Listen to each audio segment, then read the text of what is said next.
તો અમદાવાદની ઐતિહાસિક રથયાત્રાને લઈને ભગવાન જગન્નાથના મોસાળ તરીકે ઓળખાતા સરસપુરમાં ભક્તિમય માહોલ જામ્યો। પોળે પોળે રસોડા ધમધમી રહ્યા છે ને હજારો રથયાત્રિકો માટે ગરમાગરમ પૂરી શાક સહિત મહાપ્રસાદની તૈયારીઓ ચાલી રહી છે। સ્થાનિક રહીશો અને સેવાભાવી યુવાનો દિવસ રાત સેવા યજ્ઞમાં જોડાય છે।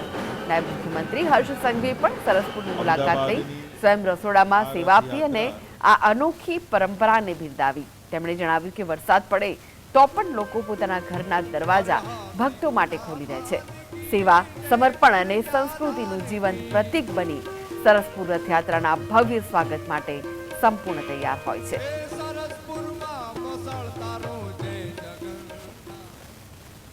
देख सकते हो कि अहमदाबाद शहर की ये गलियां अभी भी हजारों युवाओं से लेके बुजुर्ग जय जगन्नाथ के नारों के साथ भगवान जगन्नाथ जी की रथ यात्रा में भगवान जगन्नाथ जी के भावी भक्तों के लिए प्रसादी की हर गलियों में तैयारियां हो रही है। आप देख सकते हो बुजुर्ग से लेके युवा तक सब साथ में मिलके ये प्रसाद बनाने की ये व्यवस्था इतनी परंपरागत सालों से चलती आ रही है। हर पोल यानी कि हर गली में घर घर से बच्चे से लेके बुजुर्ग बाहर निकलते हैं, साथ में मिलके एक भंडारे की व्यवस्था करते हैं। यही अहमदाबाद की खास तौर पे संस्कृति है और ये संस्कृति के जो रक्षक है ऐसे सभी कार्यकर्ताओं को मिलने का अवसर मिला। आज मुझे भी उनके साथ प्रसाद बनाने में कई पुरिया कैसे बनती है, कई सब्जी कैसे बनती है, ये देखना सीखना और उनके साथ काम करने का अवसर मिला। भगवान जगन्नाथजी ने प्रिय એટલે કે અતિ પ્રિય જે ખીચડાનો ભોગ છે તે વહેલી સવારે ધરાવવામાં આવતો હોય છે। જે પ્રમાણે તમે જોઈ રહ્યા છો તે પ્રમાણે ફૂલ ડ્રાયફ્રૂટ નાખીને જે ખીચડો છે તે બનાવવામાં આવ્યો છે। આશરે 20,000 કિલો જેટલો આ ખીચડો છે તે બનાવવામાં આવ્યો છે અને જે ભગવાન જગન્નાથને ધરાવ્યા બાદ જે અહીંયા ભક્તજનો આવશે તે ભક્તજનોને પીરસવામાં આવશે। જે પ્રમાણે મોટા મોટા તપેલાઓ છે તે તપેલા તમે જોઈ રહ્યા છો તે તપેલામાં જે મોટા વાસણોમાં બનાવવા આવ્યો છે 20,000 કિલોથી વધુનો ખીચડામાં કઈ કઈ વસ્તુનો ઉપયોગ કરવામાં આવ્યો છે, ડ્રાયફ્રૂટ છે, સાથે જ દાળ છે, ચોખા છે। આપણે જે રસોઈયા છે તેમની સાથે સીધી વાત કરીશું। મહારાજ, ભગવાનને અતિ પ્રિય ખીચડો આજે બનાવવામાં આવ્યો છે, કેટલા કિલો ખીચડો બનાવ્યો, શું અંદર નાખવામાં આવ્યું છે ખીચડામાં, કેમ ભગવાનને ધરાવવામાં આવે છે? મારું નામ બહાદુરભાઈ મહારાજ છે। હું અહીંયા 20 વર્ષથી ખીચડી બનાવું છું। આ ખીચડીમાં છે ને આપણે કાજુ ડ્રાયફ્રૂટ 2,000 કિલો, 150 ડબ્બા ઘીના, પછી આપણે ચોખા 1,500 કિલો, તુરની દાળ 1,000 કિલો ને આ ખીચડી બનાવવામાં આવે છે અને આ ભક્તો માટે છે। આ 50,000 થી 60,000 માણસોની ખીચડી બનાવી છે। જે પ્રમાણે જે મહારાજ છે તેઓ કહી રહ્યા છે કે 50,000 થી 60,000 લોકો જે આ પ્રસાદ છે તે આરોગી શકે તેટલે મોટી માત્રામાં ખીચડી છે તે બનાવવામાં આવી છે। 2,000 કિલોથી પણ વધુ ડ્રાયફ્રૂટ, ચોખા, દાળ અને શુદ્ધ ઘીનો જે ઉપયોગ છે તે આ ખીચડીમાં કરવામાં આવ્યો છે। એટલે જે પ્રમાણે તમે જુઓ તે પ્રમાણે શુદ્ધ ઘી છે તે પણ આ ખીચડીમાં અત્યારે હાલ દેખાતું જોવા મળી રહ્યું છે। જે ખીચડીની સ્મેલ પણ ખૂબ જ સારી રીતે આવી રહી છે, કારણ કે ભગવાનનો ભોગ છે, ભગવાનને ચઢાવવામાં આવતું હોય છે, એટલે ભગવાનને અતિ પ્રિય હોય છે, તેથી ખૂબ જ સારું કહી શકાય આ બનાવવામાં આવ્યું છે। અને જે પ્રમાણે તમે જુઓ તે પ્રમાણે અત્યારે હાલ ખૂબ જ મોટા પ્રમાણમાં આ જે ખીચડાનો પ્રસાદ છે તે તૈયાર કરવામાં આવ્યો છે। કેમેરા પર્સન મિત ભટ્ટ સાથે ધવલ બારોટ, GSTV, અમદાવાદ।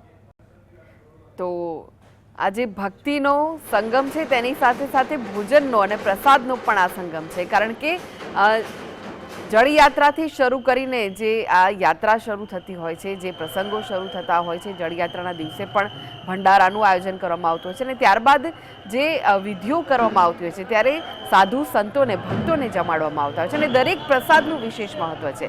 તે પછી જાંબુ, કેરી, મગનું મહત્વ હોય કે પછી કાળી રોટી, ધોળી દાળનું મહત્વ હોય કે પછી આ શાહી ખીચડીના પ્રસાદનું મહત્વ હોય। હસીબભાઈ, આગળ જે બીજા પ્રસાદો છે તેના વિશે તો વાત કરીશું, પરંતુ હાલમાં જે આજે શાહી ખીચડીનો પ્રસાદ ધરાવવામાં આવ્યો તેનું શું વિશેષ મહત્વ છે? હા, આમ જોવા જઈએ તો આ શાહી ખીચડી જે છે એ એક પરંપરા છે, ભગવાનને અતિ પ્રિય। જે ઇતિહાસ એમ કે છે કે જે કર્મભાઈની ખીચડી આજે પણ તેનો ભોગ ભગવાનને ધરાવવામાં આવે છે। તો ભગવાનની મંગળ યાત્રા, રથયાત્રાનો પ્રારંભમાં ભાઈ ભગવાન રથયાત્રા નીકળતા એમને બી કંઈ આપવું તો પડે ને, આખો દિવસ એમણે ભક્તો સાથે વિચારવાનો છે, ગાળવાનો છે। તો ભગવાન જ્યારે પાટા ખોલવામાં આવ્યા ત્યારે ભગવાન કે હવે મને કંઈક ખવડાવો, ત્યારે એમને એમની અતિ પ્રિય એવી ખીચડી બનાવવામાં આવે છે. અને ખીચડી જ નહીં, આ ખીચડી સાથે વિશિષ્ટ શાક પણ બનાવવામાં આવતું હોય છે. ગવાર અને કોળાનું એવું શાક હોય છે અને સાથે દહીંનો પ્રસાદ ધરાવવામાં આવતો હોય છે. અને એમ કહેવાય કે આ સૌથી પૌષ્ટિક આહાર છે કે જે પ્રસાદ લેવાથી આખો દિવસ સ્ફૂર્તિ રહેતી હોય છે. આમ તો આપણે જાણીએ છીએ કે સાથે મગમાં એમ કહેવાય છે મગ ચલાવે પગ, કારણ કે રથયાત્રા આટલા કિલોમીટર લાંબી હોય તો ચાલવા માટે જોઈએ. જાંબુનું એક વિશેષ સાથે એટલા માટે આપવામાં, એક તો આ ઋતુગત ફળ પણ છે, પણ સાથે સાથે જાંબુ છે એ રોગ પ્રતિકારક શક્તિ પણ વધારે છે. આપણા શરીરમાં એમ કહેવાય કે જે ખાંડ જે છે તેનો ચયાપચય વધારી અને આપણને શક્તિ અને સ્ફૂર્તિ આપે છે. પણ ખીચડાની જો વાત કરવામાં આવે તો ખરેખર એનો ઇતિહાસ એવો છે કે એમ કહેવાય છે કર્માબાઈની ખીચડી. કર્માબાઈ એક રાજસ્થાની હતા અને ત્યાં એ કૃષ્ણ ભક્તિ કરતા હતા. નાના હતા ત્યારે તેમના પિતા એમને મૂકી અને યાત્રાએ ગયા અને કહ્યું કે તારે રોજ ભગવાનને આ ખીચડી ધરાવીને ખવડાવી. નાની બાળકી હતી, એને તો ખીચડી બનાવી અને ભગવાન આગળ મૂકી. ભગવાને તો ખાધી નહીં, રડવા લાગ્યા. તો તે સમયે ભગવાને કહ્યું કે તું મને પડદો કરીને આ પ્રસાદ તરીકે ખીચડી મને ધરાવજે ભોગ, તો હું ખાઈશ. અને ખરેખર એવું બન્યું કે એમણે ભગવાનને ખીચડી પ્રસાદ તરીકે મૂકી અને પડદો કર્યો અને ભગવાન આરોગી લીધી. ત્યારબાદ તો આ સિલસિલો નિત્ય રહ્યો હતો. હવે સમય થયો એમનો અને કર્માબાઈ પછી તેમના પિતાના અવસાન બાદ લગ્ન કર્યા નહીં અને યાત્રા નીકળીને જગન્નાથપુરી પહોંચ્યા. ત્યાં પહોંચ્યા પછી દર્શન કર્યા પછી તેમને થયું કે સાક્ષાત દર્શન તો ભગવાનનું આ જ છે અને કાયમ માટે તેઓ જગન્નાથપુરીમાં રહી ગયા. હવે થયું કે જે જ્યાં રહેતા હતા તેમના નિવાસ સ્થાનમાં એ પણ દરરોજ ભગવાનનું જે સ્વરૂપ હતું એને ખીચડી ધરાવવાની ચાલુ કરી. એટલે ભગવાનથી રહેવાયું નહીં કે આ તો મને ખીચડી ખવડાવતી કેમ નથી, મારા સ્વરૂપને મૂર્તિને કેમ ખવડાવે છે. એટલે તેમણે બાળ સ્વરૂપ ધારણ કરી દરરોજ કર્માબાઈને ત્યાં જઈને સવારે ખીચડીનો ભોગ લેવાનું ચાલુ કર્યું. હવે થયું એવું કે પહેલાં તો એવું હતું કે સવારે વહેલા જઈ અને ભોગ લઈને પાછા આવતા હતા. કર્માબાઈને કોઈ સાધુ મળે અને એણે કહ્યું કે તું આવી રીતે ભોગ આપે ના ચાલે, ત્યારે સવારે ઉઠીને બરાબર સ્નાન બાન કરી પવિત્ર થઈ અને ત્યારબાદ ભોગ બનાવીને ભગવાનને ખવડાવજે. તો આ ખીચડો ખવડાવવાની પરંપરા ત્યારથી શરૂ થઈ. પણ હવે થયું એવું કે તેના કારણે ભગવાનને મોડું થતું હતું અને ભગવાને દોડતા દોડતા એમ કહેવાય કે સવારે પછી આરતી થાય ત્યારે મંદિરમાં પાછું આવવું પડતું હતું. એક દિવસ એવું થયું કે પૂજારીએ જોયું કે ભગવાનના મોઢા ઉપર ખીચડીના દાણા ચોંટેલા છે. તપાસ કરી કે આવું કેવી રીતે બન્યું. ત્યારે ખબર પડી કે કર્માબાઈ તો આવું કરે છે. અને ભાઈ ભગવાને સ્વપ્નમાં કહ્યું પૂજારીને કે ભાઈ મારે મોડું આ કારણથી થાય છે. એટલે પછી જે સાધુ હતા તેમને શોધ્યા, એમણે વાત કરી અને સાધુ પાછા કર્માબાઈ પાસે ગયા અને કહ્યું કે તું જે ભાવથી ભક્તિ કરે છે ને એ રીતે જ કર, કારણ કે અમે આટલા સંત સાધુ છે તો અમને પણ ભગવાન દર્શન નથી આપતા અને તારા પર આટલી કૃપા કરી છે. તે સમયથી પછી ભગવાન રાજાએ આદેશ કર્યો કે હવે કર્માબાઈ નિત્ય એમને ખીચડી બનાવશે અને તેનો ભોગ આવશે. આજે પણ ભગવાનને આ જ ખીચડી છે તેનો સૌથી પહેલો ભોગ ધરાવવામાં આવશે અને ત્યારબાદ જ આ પરંપરાઓ શરૂ થતી જોવા મળે છે. ભગવાન માટે એમ કહેવાય કે ભાવના ભૂખ્યા છે. અને આપણે જો ખરેખર આનંદની વાત કહીએ ને તો એક જ છે કે સમગ્ર સ્વરૂપમાં જો આપણે એક જ વસ્તુ કહીએ ને તેમના નેત્ર છે. અત્યંત વિસ્ફારિત અને વિશાળ નેત્ર છે. અને જ્યારે પણ કોઈ આબાલ વૃદ્ધ કોઈ પણ હોય, સૌથી એમને આનંદ ત્યારે જ આવશે જ્યારે ભગવાનના નેત્રના દર્શન કરે. પણ ખરેખર વિચારવાની વાત એ છે કે ભગવાનના નેત્રો આટલા વિશાળ અને વિસ્ફારિત કેમ છે? એનું કારણ એ છે કે ભગવાન પણ પોતે આતુર થઈને ભક્તોને દર્શન આપવા માગે છે અને આંખો એટલી પહોળી કરવા માગે છે કે જેમાં દરેક ભક્તનો સમાવેશ કરી શકે અને એ પોતાના દ્રષ્ટિથી ભક્તોનું કલ્યાણ કરી શકે એવો આ અદ્ભુત ભાવ એમના સ્વરૂપમાં સમાયેલો છે. તો જે શાહી ખીચડી મહાપ્રસાદ જે ધરાવવામાં આવતો હોય છે તેનું વિશેષ મહત્વ આપણે જણાવ્યું. આ સાથે જ મગની વાત કરી, જાંબુની વાત કરી. બીજો એક વિશેષ પ્રસાદ ધરાવવામાં આવતો હોય છે જે વર્ષમાં એક વખત મળતો હોય છે, ધોળી દાળ અને કાળી રોટી. તેનું શું વિશેષ મહત્વ રહેલું છે? હા, એમ કહેવાય કે આ છે ને ખરેખર ધોળી દાળ અને કાળી રોટી એ વિશેષ પ્રસાદ ભંડારામાં આપવામાં આવતો હોય છે. જ્યારે આપણે ત્યાં ભારતમાં પ્રાચીન સમયથી એવું હતું કે સાધુઓની યાત્રા નીકળે, સંઘ નીકળે ત્યારે તેમનું સ્વાગત કરાય અને તેમને વિશેષ માન અપાતું હોય છે. કારણ કે સાધુઓથી આ ધર્મ ટકી રહ્યો છે અને એ જ સાધુઓ જ્યારે સમગ્ર દેશભરમાંથી જગન્નાથજીની રથયાત્રામાં પધારતા હોય છે તો તે સમયે તેમને સન્માન કરવામાં આવતું હોય છે. એટલે આપણે પરંપરાગત એને કહેવાય છે કે કાળી રોટી ધોળી દાળ, પણ ખરેખર કાળી રોટી એટલે માલપુડા અને ધોળી દાળ એટલે દૂધપાક. એનું ખૂબ મહત્ત્વ રહેલું છે કે જે આ પ્રસન્ન કરીને ભગવાનની ગળી વસ્તુ છે, મિષ્ટાન્ન કહેવાય બધા. અને મિષ્ટાન્નથી સાધુઓને કહે છે, અને ભગવાને કહ્યું છે ગીતાનામાં કે મને મારા ભક્તો ખૂબ પ્રિય છે. એટલે જ્યારે ભક્તો સ્વરૂપે જ્યારે સાધુઓનો ભંડારો કરવામાં આવે છે, તેમનું સન્માન કરાય છે, તેમની પૂજા કરી તેમને પીરસવામાં આવે છે, તે એટલા માટે જ કરવામાં આવે છે કે કોઈ પણ શુભ કાર્યની શરૂઆતમાં પવિત્ર વ્યક્તિઓ છે તેમનું સન્માન કરવું જોઈએ, પૂજા કરવી જોઈએ, આદર આપવો જોઈએ. અને હંમેશા આપણે ત્યાં તો પરંપરા છે જ કે કોઈ પણ કાર્યનો પ્રારંભ મિષ્ટ વસ્તુઓથી, ગળી વસ્તુથી થવો જોઈએ, કંઈક ગળ્યું ખાઈને કરવો જોઈએ. તો એટલા માટે જ આ શુભત્વનો સંચાર કરવા માટે જ કાળી રોટી ધોળી દાળ કહેવાય છે. અને તેનાથી તેમને આ ભોજન આપવામાં આવતું હોય છે. હજારો એમ કહેવાય કે સાધુ સંતો આપણે રથયાત્રામાં જોડાતા હોય છે અને આ અવસરને વધુ પાવન કરતા હોય છે. આમ દરેક પ્રસાદનું જે વિશેષ મહત્ત્વ છે, ખરેખર તો પ્રસાદ શબ્દ છે ને એનું પણ એક વિસ્તૃત વર્ણન છે જે આપણે કહ્યું. પ્રસાદ એ 3 અક્ષર છે, પ્ર, સા અને દ. પ્ર એટલે પ્રભુ, સા એટલે સાક્ષાત અને દ એટલે દર્શન. પ્રભુના સાક્ષાત દર્શન એટલે પ્રસાદ. આપણે ઘણીવાર એવું બનતું હોય છે કે આપણે ભગવાનના દર્શન ન જઈ શક્યા, કોઈ આપણા માટે પ્રસાદ લાવે ને અને ખાઈએ ને તો આપણે એટલી જ ધન્યતા અનુભવીએ જાણે આપણને પ્રભુના સાક્ષાત દર્શન પ્રાપ્ત થયા હોય. આપણે ત્યાં પ્રસાદને ખૂબ પવિત્ર માનવામાં આવે છે. એનો ત્યાગ ના કરાય, એને ગમે ત્યાં ફેંકાય નહીં. જે પ્રસાદ મળ્યો હોય તે પૂરેપૂરો ખાવો જોઈએ, એને એટલું પણ ના રખાય. તો આટલું મોટું મહત્ત્વ છે કે પ્રભુના સાક્ષાત દર્શન એ જ પ્રસાદ છે.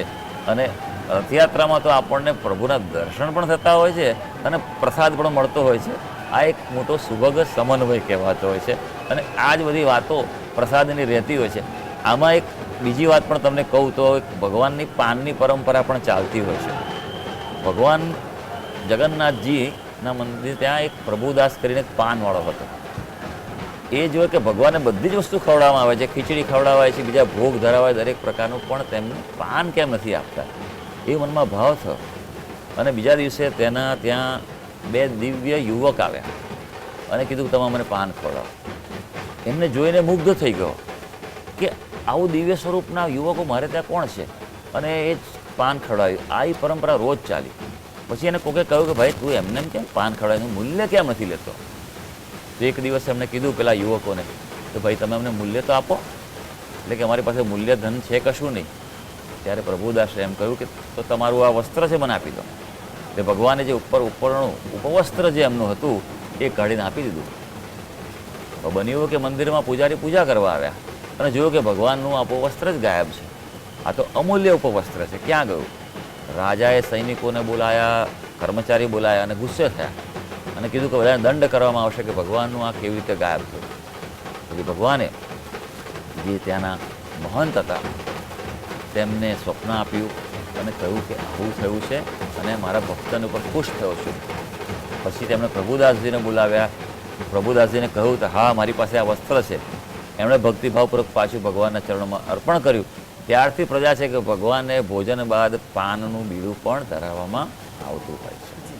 હાલના દ્રશ્યો આપણે જોઈ રહ્યા છે, જે દ્રશ્યો હતા ભગવાન જગન્નાથજીને મંદિરમાંથી રથમાં બિરાજમાન કરવામાં આવી રહ્યા હતા, જે હવે એક એક કરીને સુભદ્રાજી સાથે બલભદ્રજીને પણ મંદિરમાંથી રથમાં આરૂઢ કરવામાં આવશે, તેમાં બિરાજમાન કરવામાં આવશે અને પછી તેમનો શણગાર કરવામાં આવશે.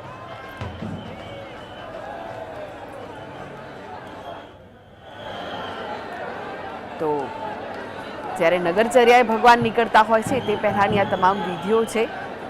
ભગવાન જગન્નાથજીને રથમાં બિરાજમાન કરવામાં આવ્યા છે. સૌપ્રથમ ભગવાન જગન્નાથજીને જ મંદિરમાંથી રથમાં બિરાજમાન કરવામાં આવ્યા છે. ત્યારબાદ સુભદ્રાજી અને પછી બલભદ્રજીને પણ રથમાં બિરાજમાન કરવામાં આવશે ને અહીં તેમને સાજ શણગાર સજાવવામાં આવશે અને ત્યારબાદ રાજાશાહી ઠાઠમાઠ સાથે પ્રભુ નગરચર્યાએ નીકળશે.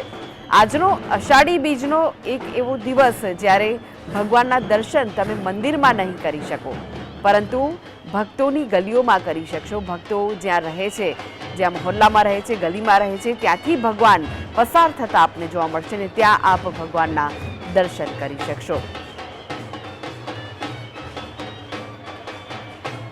હસીતભાઈ, હાલમાં તો આપણે આ દ્રશ્યો જોયા કે ભગવાન જગન્નાથજીને મંદિરના ગર્ભગૃહમાંથી લાવીને પછી હવે રથમાં બિરાજમાન કરવામાં આવ્યા છે અને પછી એક ભગવાનને રથોમાં બિરાજમાન કરવામાં આવશે ને અહીં સાજ શણગાર તેમને સજાવવામાં આવશે અને પછી પ્રભુ નગરચર્યાએ નીકળવાના છે.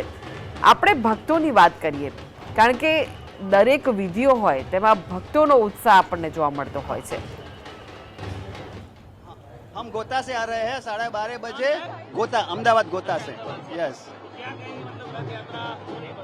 रथ यात्रा दर्शन हुए और दर्शन करने से इतना एनर्जी मिलता है ना कि पूरा ईयर का एनर्जी बैटरी चार्ज हो जाती है. यस, पूरा दिन मस्तीमय. नहीं, रथ यात्रा में घर जाके पूजा करना है कान्हा जी के राजा जी की.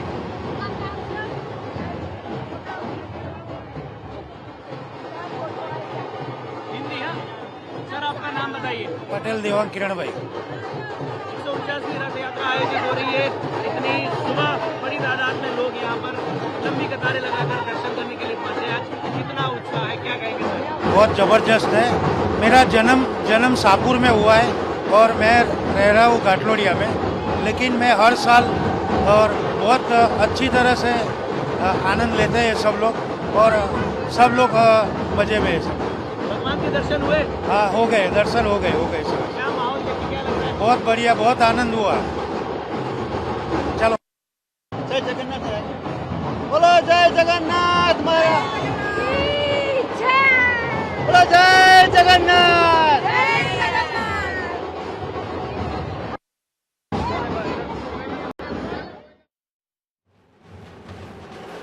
આસિફભાઈ, અને ભક્તો નથી રાત દિવસ જોતા કે પછી દૂર નજીક પણ નથી જોતા, અને એમાં પણ જો આપણે અમદાવાદની ખાસ વાત કરીએ તો જે રૂટ પરથી આ રથયાત્રા પસાર થાય છે ત્યાં જે લોકો રહેતા હોય ને પછી એ જગ્યા છોડીને બીજે રહેવા જાય, તે લોકો પણ ચોક્કસ આ રથયાત્રા નિહાળવા માટે આવતા હોય છે ને એટલે જ કદાચ ભક્તોનું વિશેષ મહત્વ રહેલું છે આ સમગ્ર યાત્રા. ખરેખર જોવા જઈએ આપણે તો જેણે રથયાત્રા જોઈ છે એણે જ આ લાહો માંડેલો છે. મને પણ એમ ઘણા વર્ષો સુધી રથયાત્રાનો લાહો મળેલો છે, નાનપણથી પણ શહેરમાં જોયેલું છે મેં. અને આપણે આજે રથયાત્રાના બહાને ભગવાન જગન્નાથજીના ગુણગાન ગાઈ રહ્યા છે. ભક્તો ખરેખર અમદાવાદના ભક્તો નસીબદાર છે, ભાગ્યવાન છે કે ભગવાનનું એક તો જગન્નાથજીનું આટલું અતિ પવિત્ર પ્રાચીન મંદિર, ભગવાનની રથયાત્રા પૂર્ણ વિધિવત રીતે નીકળે છે. અને રથયાત્રામાં પણ જ્યારે ભક્તોને દર્શન આપવા ભગવાન નીકળે તો તમે જુઓ કે કેટલું સરસ રીતે આયોજન થયેલું હોય છે. અને ફક્ત એમ કહેવાય ને ખાલી ભગવાન તો રાજાધિરાજ છે, જગતના નાથ છે, તો ક્યારે એવું નથી હોતું કે ફક્ત ભગવાન એકલા નીકળે છે. આપણે જોઈએ છીએ કે ગજરાજ નીકળે, અખાડા નીકળતા હોય છે, ભજન મંડળી નીકળતી હોય છે, ટ્રક હોય છે બધી, અને એક સાથે બધા જે સ્વરૂપો જોવા છે અને જે કરતબો જોવા મળતા હોય છે, આ બધા એકદમ ભક્તોના હૃદયને આનંદ થાય છે. પણ તેમ છતાં જે ભક્તો ભગવાનના રથયાત્રાના પથમાં ઊભા છે તેમના મનને સંતોષ થતો નથી. એ સંતોષ અને આનંદ અને હૃદય ત્યારે જ ભરાય છે કે જ્યારે દૂરથી ભગવાનના રથના દર્શન થાય કે હા, એ રથ આવ્યો. અને સૌથી પહેલો રથ જો આવતો હોય તે તો બળભદ્રજીનો હોય છે, કારણ કે મોટા ભાઈ આગળ રહે ને, અને એમ કહેવાય કે મોટા વ્યક્તિ ઘરના આગળ પણ રહેવા જોઈએ અને લાડકી બહેનને જ્યારે લઈને નીકળવાના તો રક્ષા પણ કરવી જોઈએ.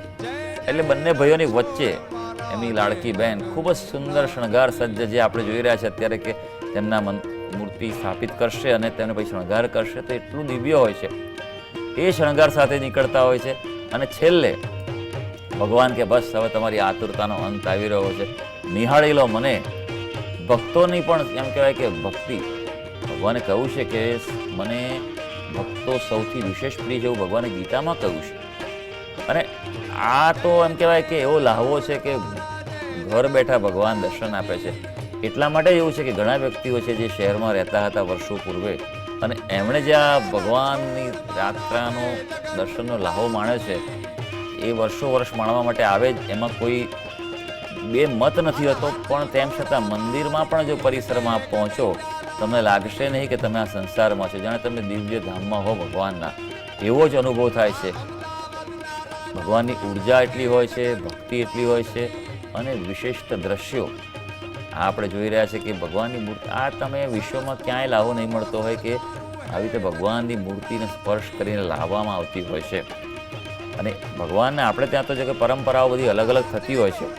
અહીંયા આપણા અમદાવાદની રથયાત્રામાં એવું છે કે ખલાસી ભાઈઓ જે છે એ લોકો રથયાત્રા છે ખેંચવાનો એમને અધિકાર આપવામાં આવેલો છે. અને સૌ પ્રથમ જ્યારે રથ બનાવવામાં આવ્યા પહેલી યાત્રામાં ત્યારે નારિયેળીમાંથી તેમણે રથ બનાવ્યા હતા. પછી કાળક્રમે આપણે અહીંયા આગળ સાગમાંથી રથ બને છે. પણ જગન્નાથપુરીની વાત કરવામાં આવે તો ત્યાં રથ છે એટલા વિશાળ હોય છે, અતિ વિશાળ અને મોટા, કે જેમાં ભક્તોને દરેક ભક્તને પણ જો ઈચ્છા હોય તો એ રથ ખેંચવા માટે લાવો મળતો હોય છે, સ્પર્શ કરવાનો હોય છે. એટલે ભક્તિ માટે એમ કહેવાય કે 9 પ્રકારની ભક્તિ છે. શ્રવણમ, કીર્તનમ, અર્ચનમ, દાસ્યમ, સખ્યમ, આ બધી વિવિધ ભક્તિઓ છે. પણ કૃષ્ણ જ એક એવા પરમ પરમેશ્વર છે કે ભક્ત દરેક રીતે તેની ભક્તિ કરી શકે છે. એવું છે. કોઈ એને મિત્ર તરીકે પણ જોતા હોય છે, કોઈ સખા તરીકે જુએ છે, કોઈ પ્રિયતમ તરીકે પણ જોતા હોય છે. અને સૌથી વધારે જો આનંદની સ્વરૂપ હોય તો નાના બાળકો માટે કાનુડો, મારો લાલો એમ કહીને જે દર્શન થતા હોય છે. અને બાળકોને માટે એમ કહેવાય કે આ રથયાત્રાનો લહાવો બહુ વિશેષ પડતો હોય છે, કારણ કે ભગવાનનું આવું સ્વરૂપ એમના મનને જ વિચાર કરતું હોય છે કે આ ઉલ્લાસિત કરે છે અને પ્રફુલ્લિત કરે છે મનને. ભક્તો માટેની જો વાત કરવામાં આવે તો ભક્તિ અગાધ કહેવાય છે. અને ભગવાનના સ્વરૂપનું વર્ણન કરવું, ભગવાનનું મહત્વનું વર્ણન કરવું એ અશક્ય છે. માટે શાસ્ત્રમાં તો એમ કહેવાયું છે કે સમગ્ર પૃથ્વીને કાગળ કરવામાં આવે, સમુદ્રમાં જેટલું પાણી છે તેની એની શાહી કરવામાં આવે, જેટલા વૃક્ષો છે તેની લેખીની કલમ કરવામાં આવે, અને એ બધું લઈ અને સ્વયં શારદા માં સરસ્વતી પોતે પણ જો ભગવાનના ગુણ લખવા બેસે તો પણ તેનો પાર આવી શકે તેમ નથી. તવ ગુણાના મીશ પારમ ન યાતિ, એટલે ઈશ્વરના ગુણનો પાર નથી પાડ. એવા એમ કહેવાય કે અલૌકિક ભગવાન જ્યારે આ લોકોમાં દર્શન આપવામાં આવે છે જગન્નાથજીના, ત્યારે ભક્તોને ચોક્કસ આ રથયાત્રાના દર્શન કરીને ધન્યતાનો અનુભવ થતો હોય છે. સુભદ્રાજીને પણ રથમાં આરૂઢ કરવામાં આવ્યા છે. પહેલા જગન્નાથજીને રથમાં આરૂઢ કરાય અને હવે સુભદ્રાજીને પણ રથમાં આરૂઢ કરવામાં આવ્યા છે અને હવે બલભદ્રજીને પણ તેમના રથમાં આરૂઢ કરવામાં આવશે. તો ભગવાન જગન્નાથજીના દર્શન માટે આજે સમગ્ર વિધિઓ થતી હોય છે તે નિહાળવા માટે ભક્તોમાં અનેરો ઉત્સાહ જોવા મળી રહેતો હોય છે. મંદિરને પણ ખૂબ જ સુંદર સજાવવામાં આવ્યું છે, સુંદર લાઇટિંગ કરવામાં આવ્યું છે અને ફૂલોથી સજાવવામાં આવ્યું છે મંદિરને. ત્યારે એક ભક્તિમય માહોલ અને જય જગન્નાથનો નાદ સમગ્ર વાતાવરણને ભક્તિમય બનાવી રહ્યું છે. મંદિરના દ્રશ્યો આપ જોઈ રહ્યા છો હાલમાં, જેને સુંદર રીતે સજાવવામાં આવ્યું છે. ભક્તો દૂર દૂરથી ભગવાન જગન્નાથજીની આ રથયાત્રા નિહાળવા, તેમના દર્શન કરવા માટે મંદિર પરિસરમાં ઉમટી રહ્યા છે. સાથે જ સુરક્ષા વ્યવસ્થાનો પણ ખાસ બંદોબસ્ત કરવામાં આવ્યો છે. છેલ્લા કેટલાક દિવસથી રિહર્સલ કરવામાં આવી રહ્યું છે. અદ્યતન ટેકનોલોજીનો ઉપયોગ પણ આ વખતે કરવામાં આવ્યો છે. સીસીટીવી કેમેરા હોય કે પછી ડ્રોન હોય, તે તમામના માધ્યમથી આ સમગ્ર રથયાત્રા છે તેની પર નજર રાખવામાં આવી રહી છે. હાલના દ્રશ્યો સુભદ્રાજીને રથમાં આરૂઢ કરવામાં આવે છે અને અહીં તેમને સુંદર શણગાર કરવામાં આવશે. તો ભગવાન જગન્નાથજીની 149મી રથયાત્રા, જેના દ્રશ્યો, લાઈવ દ્રશ્યો આપ જીએસટીવીના માધ્યમથી નિહાળી રહ્યા છો. સવારે 4 વાગ્યાની મંગળા આરતીથી લઈને રાત્રે જ્યારે આ જે રથયાત્રા છે, રથો છે, મંદિર પરત ફરશે ત્યાં સુધીની તમામ પળે પળની વિગતો જીએસટીવીના માધ્યમથી આપ જાણી શકશો.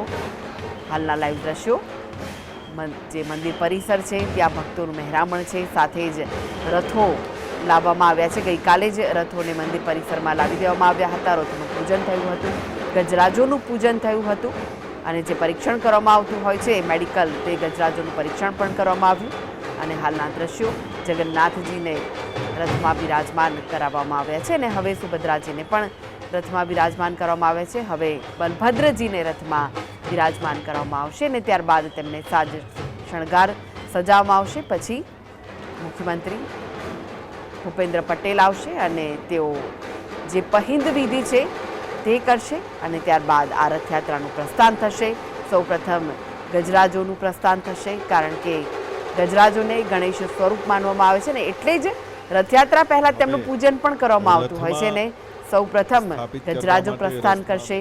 ત્યારબાદ રથોને મંદિરની બહાર લાવવામાં આવશે અને જે ખલાસી ભાઈઓ છે જે આખા રાજ્યમાંથી આવતા હોય છે આ પાવન પર્વમાં ભાગ લેવા માટે, તે ખલાસી ભાઈઓ રથોને ખેંચીને બહાર લઈ જશે અને પછી પ્રભુ પોતાના તામઝામ સાથે, પોતાની મંડળી સાથે, તેમાં ભજન મંડળી હોય કે અખાડા હોય કે જે સુંદર સજાવેલા ટ્રકો હોય, ટેબલો સાથે અને સુંદર સજાવટ સાથે ટ્રકો પણ ભાગ લેતા હોય છે આ રથયાત્રામાં.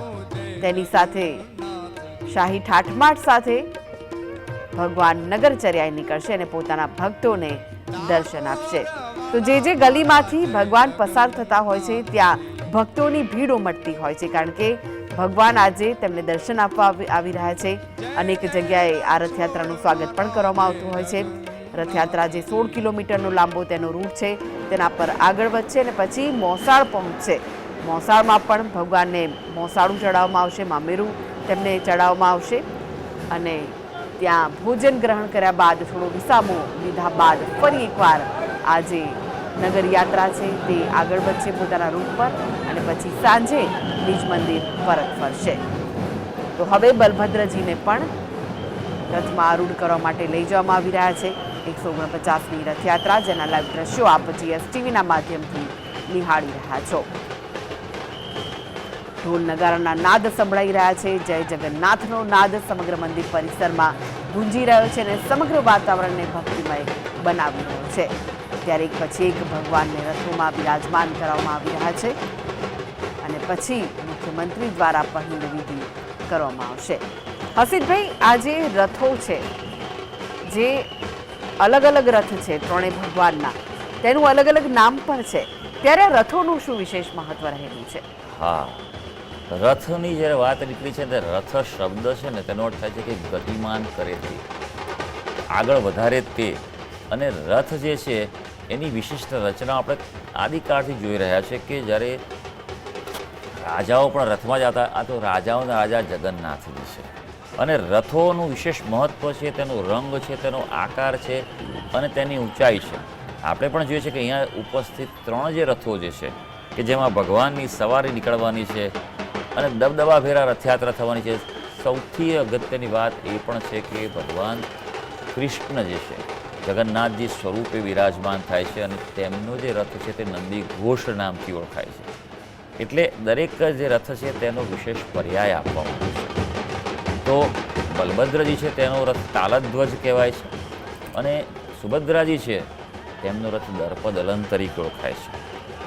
દરેક ધ્વજ છે તેનો આપણે ક્રમ પણ જોઈ રહ્યા છીએ કે ક્રમ જે ગોઠવ્યો છે તે પણ અનોખો ક્રમ હોય છે. આ જ રીતે ભગવાને સમગ્ર રથયાત્રામાં દર્શન આપતા હોય છે કે એક પછી એક રથ આગળ આવતા હોય છે. બલભદ્રજીનો રથ આવ્યો. રથની પ્રક્રિયા પણ અલગ અલગ પ્રકારે થતી હોય છે કે રથમાં કેટલા આરા, કેટલા ચક્રો રાખવા, એટલે પૈડા અને તેની સમતુલા. પહેલાં તો ફક્ત એમ કહેવાય કે લાકડાનો ઉપયોગ થતો હતો, પણ અત્યારે આધુનિક ટેકનોલોજીને કારણે બહુ મજબૂત પણ બનાવવામાં આવે છે. કારણ કે પૂર્વકાળમાં જોયેલું છે ક્યારેક રથનું પૈડું તૂટ્યું હોય. આમ તો રથનું પૈડું લાકડાનું બન્યું એટલું તો બની શકે ભારને કારણે, અને આ 16 કિલોમીટર જેટલો લાંબો પથ છે ભગવાનનો અને તેના કારણે એવું બનતું હોય છે કે રથ જે મજબૂત હોવા જરૂરી છે. એટલા માટે જ રથયાત્રાના ઘણા મહિનાઓ પહેલાંથી જ રથની મજબૂતાઈ, રથને રંગરોગાન કરવા એ પ્રક્રિયા છે. રંગની વાત કરવામાં આવે તો આપણે જાણીએ છીએ કે ભગવાન જગન્નાથ કૃષ્ણથી વધારે રંગીન કોઈ છે જ નહીં. એમણે ભક્તોને જે આનંદ પમાડ્યો છે, રસ આપ્યો છે. રસો વૈ સહ, ઈશ્વર માટે એવો શબ્દ છે કે ઈશ્વર એ રસ સ્વરૂપ છે અને તેથી જ ઘણી બધી એમ કહેવાય છે કે અમારે તો મુક્તિ નથી જોઈતી પણ અમારે તો ભક્તિ જોઈએ છે. ભક્તિ કેમ? ખરેખર જો સમજવું હોય કોઈએ કે ખરેખર ભગવાનની ભક્તિ કેમ આટલી અદ્ભુત છે, તો આ ક્ષણે આજે મંદિરમાં જેટલા પણ ઉપસ્થિત ભક્તજનો છે, ભક્તોનું જે ઘોડાપુર છે, એ બધા જ એમ કહેવાય ને કે ધન્ય થયેલા છે. એમને પર તો ઈશ્વરની વિશેષ કૃપા છે લાખો વ્યક્તિઓ છે. ઘણા વ્યક્તિઓ તો એવા હોય છે કે સવારે દર્શન કરવા અહીંયા મંદિરમાં જ આવે, દર્શન કરે, પ્રસાદ લે અને રથ નીકળે એટલે પછી પોતે ઘરે જતા હોય છે. તો કેટલાક ભક્તો એવા પણ છે કે રથને નિહાળવાનો પણ એક લહાવો છે. સમગ્ર જેનો માર્ગ જે છે, જ્યારે ભગવાન નગરચર્યા નીકળે છે તો રથ જે પસાર થતો છે એ જોવાનો પણ લહાવો છે. એના પર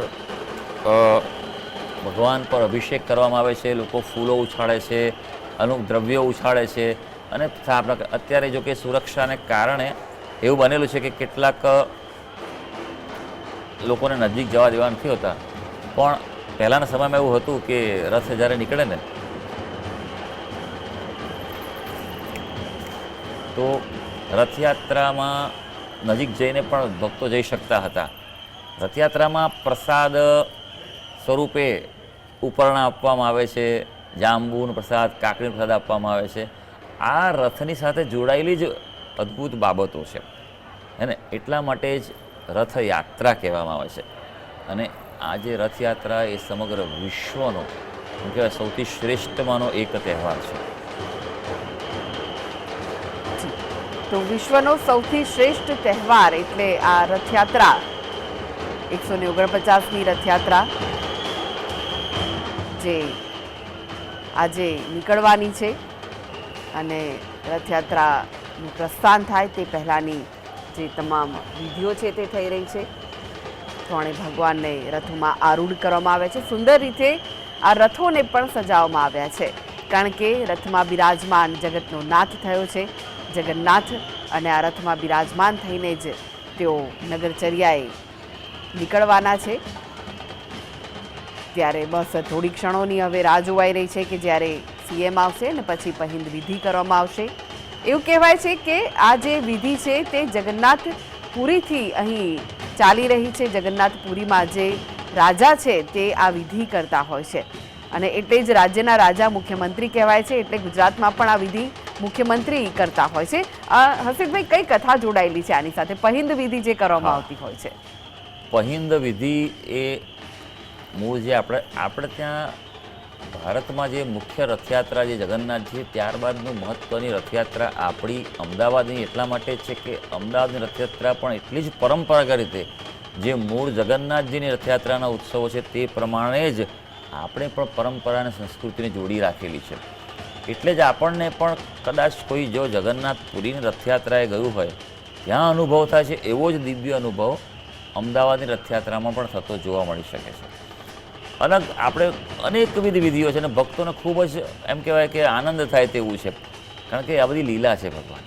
પહિંદ વિધિ એ એવી વિધિ છે કે જ્યારે સૌથી પહેલાં ભગવાનની જે સ્થાપના કરવામાં આવી રાજા ઇન્દ્રદ્યુમ્ન, સ્કંદ પુરાણની આ કથા છે કે સ્કંદ પુરાણમાં ઉલ્લેખ કરવામાં આવેલો છે કે ભગવાનની જ્યારે યાત્રા કાઢવામાં આવી જગન્નાથજીમાં પહેલી યાત્રા, ત્યારે એ રાજા ઇન્દ્રદ્યુમ્ન જેણે પહેલું મંદિર સ્થાપ્યું હતું તેમણે પોતે એમનો જે પથ હતો, માર્ગ, એને સોનાની સાવરણી વડે એ સાફ કર્યો કે જગતના નાથ મારે ત્યાં આવ્યા, પધાર્યા અને ભક્તોનું દર્શન કરવા આવે છે તો એનાથી વધારે કોઈ ધન્ય કાર્ય હોઈ ન શકે. અને એક બીજું સૂચક છે કે જગતનો એટલે આપણે ત્યાં કોઈ પણ રાજા હોય પણ ખરેખર જગતનો રાજા છે.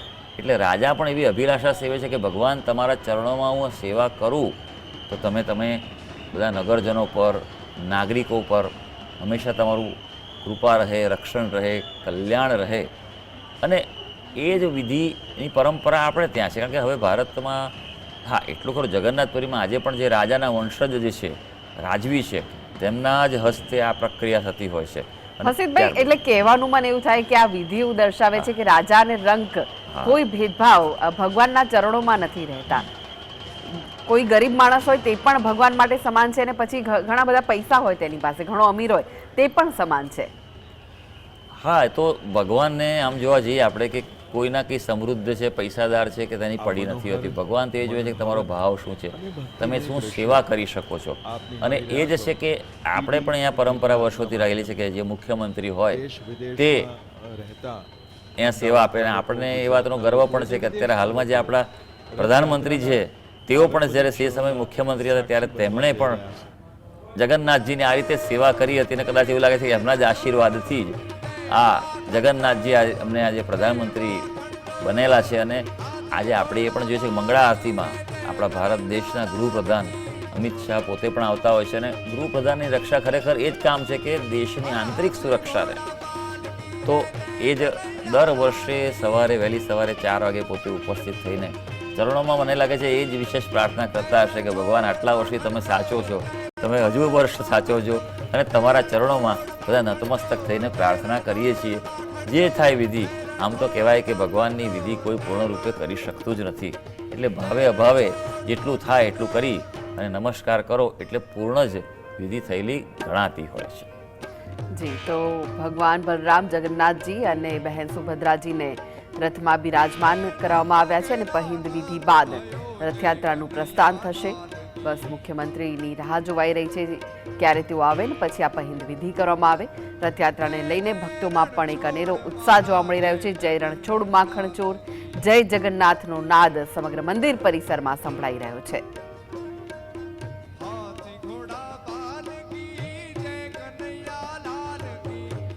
જગતનો નાથ જગન્નાથ આજે નગરચર્યાએ નીકળવાનો છે ત્યારે ભક્તોમાં જે અનેરો ઉત્સાહ છે તે જોવા મળી રહ્યો છે. અત્યારે હાલ જે જગન્નાથ મંદિરનું પરિસર છે તે ભક્તોથી ખીચોખીચ ભરેલું જોવા મળી રહ્યું છે. ક્યારે ભગવાન જગન્નાથજી, ભાઈ બલભદ્ર અને બેન સુભદ્રા રથમાં બિરાજે તેની રાહ છે તે ભક્તો જોતા હોય તેવા લાગી રહ્યા છે દ્રશ્યો.